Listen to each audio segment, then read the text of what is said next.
Now, most endocrinologists, if they're conventionally trained, are only going to test you for TSH, which is in the pituitary gland. It's thyroid stimulating hormone. And that's the only thing that they look at, but it's not really a measurement of the thyroid itself. It doesn't look at how much T4 you have, how much T3 is in your body. So I also include in here what labs that you should ask for. So I'm going to scroll through here really quickly. Okay, so a full thyroid panel should include, now, yeah, I mean, you should get a TSH test because it does, it signals the thyroid to produce hormones. So if your TSH is high, it suggests that your thyroid is underactive because your brain is just trying to get your thyroid to start working. And that's the purpose of that test. However, you should go beyond just TSH. Free T4. So T4, it's thyroxine. And the purpose of T4, it's the inactive form of the thyroid produced by the thyroid gland. And this needs to be converted. Your body needs to convert T4 into T3, which is the active form of the thyroid. All of our cells have receptors for T3, and that when T3 gets into your cells, it makes your body function, like proper digestion, body temperature, hair growth, skin, right, joints. So when you're low in T3 or not converting enough T4 to T3, that's when those symptoms can show up. The free T3 test, no, I'm going to probably screw this up. Try idothyronine. I hope I said that correctly. But the purpose of this is it's the active thyroid hormone that drives metabolism.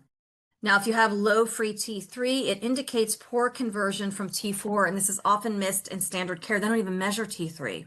Okay, and imagine that is the active form of the thyroid. If you don't have enough T3 in your cells, you're going to have these symptoms. Maybe you might not have all of them, like I didn't have all of them, but I had enough of them that made my life miserable. Right, so that is something that you need to get tested. So that's free T3. Reverse T3. Okay, it blocks the action of free T3. So I mentioned Dr. Amy Horniman, who is the doctor that got me through to optimization.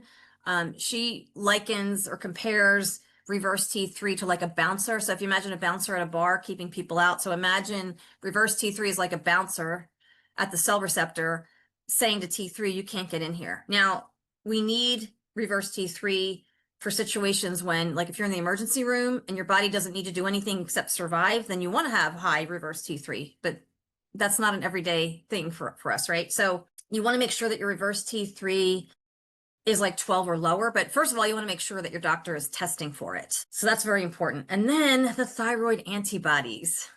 All right, theoretically we should have 0 antibodies. But I also do know that if you're feeling great and everything else is working, if you have some antibodies, okay, try to get them down, but don't get too hung up on the labs. But really, in an ideal world, they should be at 0.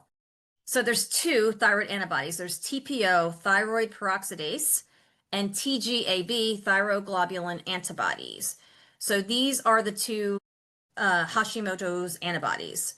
And like I said, you want these to be low or 0. Now, with me, I'll be honest, one of them, and I can't remember which one of them shows up as less than 0 on my labs, and the other one fluctuates. I think the last time I had, last January when I had my labs, I think my other antibody was like 28 or something. Yeah, would I like that to be less than 0? Absolutely.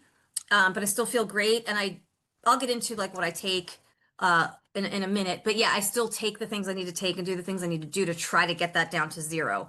But these antibody tests, your doctor should be ordering these to see what's going on. And I'll tell you, I share an experience in my book when I saw a conventional, now this was an internist, it wasn't an endocrinologist, but it was after my uninsured hospital stay, which I'm going to document in my next book.